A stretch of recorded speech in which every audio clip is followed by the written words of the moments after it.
Arena subsided here in New Britain. The wind has not, and the ball's going into the end zone. He has to be careful, and he's going to throw it out. And they're going to say, let's see, what are they going to say? That's a safety. A muff punt leads to the first points of the game, and it goes to the Connecticut Falcons. They now lead it 2-0. 6-0 Green Wave after a 3-play drive. As you see, they have a place kicker here to kick this one off. That's how strong these wins are today here in Kingston, folks. So again, 6-0 Green Wave. 6-yard touchdown run by Kevin Perry gets him on the board after just 3 plays. And this one, he falls down at the 24-yard line. That's McCall. McCall going on the sideline. Needs to be one more man. And he's gone on the ensuing kickoff. Touchdown, Kingston. No flags. What an answer by the Lions.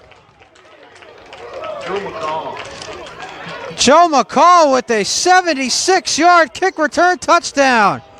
And it is now 7-6. Up 16-0. 15 seconds left first quarter. Abalos throws, short pass caught.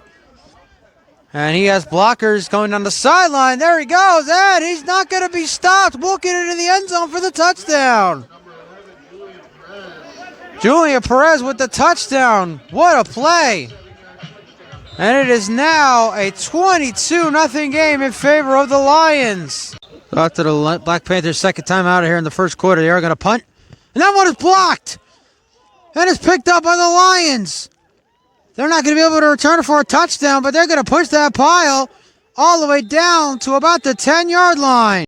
Abalos throws short, pass is tipped, and it's intercepted. One man to beat down the sideline, and he's not going to be caught. What a play for the Green Wave defense. Touchdown, New York.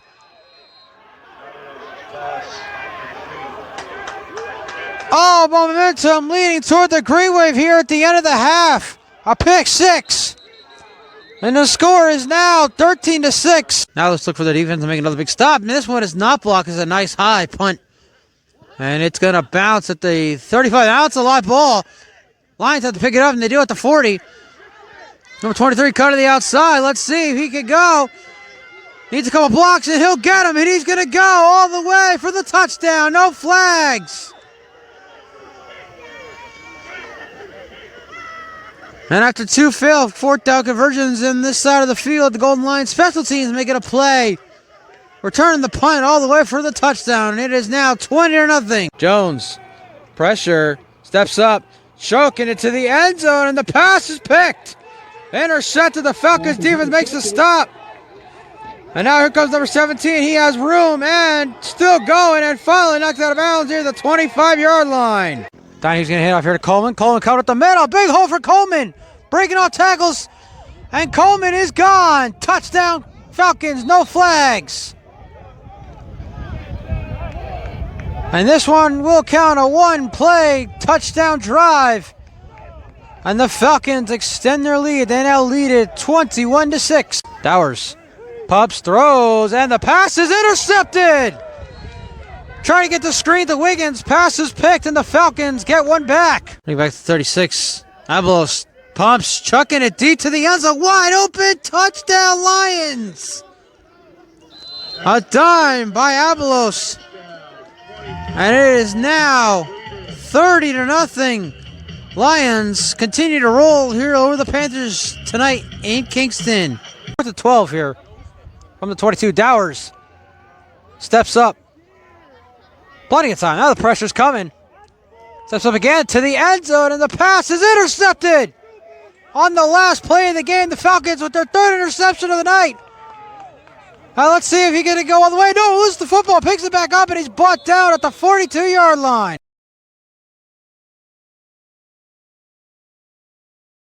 The Entertainment Football Association, or the ANTFLA, begins their inaugural season tomorrow night as once again the New York Dragons, who will be returning for the first time since 2008, will take on the powerhouse New Jersey Cyphers, led by former Jersey Flight head coach Nick Capola. Harbor Monsters and the Woo, along with the Ozarks Lunkers, Hot Springs Wise Guys, the Eau Claire Axemen, and the St. Joseph's Goats will play a 9-week regular season schedule running from this weekend until July 26th.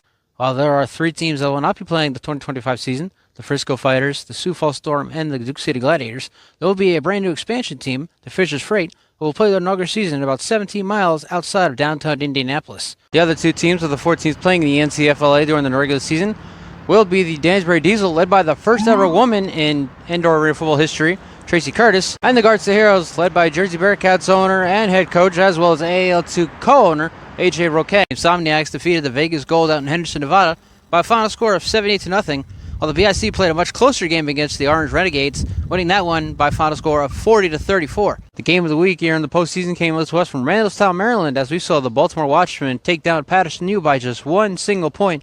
Final score of that game, 32-31. Sharks got up to a fast start, intercepting 2 passes on defense and scoring on their first offensive play of the game. Nas Adams scored the first 2 touchdowns for the Bearcats to make it a 12-0 game. And at the end of the half, quarterback Mateo Rodriguez found his receiver Todd Simmons Jr. to make it an 18-0 game after the end of the second quarter. In the end, it was Nas Adams who caught a screen pass from Chris Cuolo and went into the end zone for the go-ahead touchdown with just 28 seconds remaining.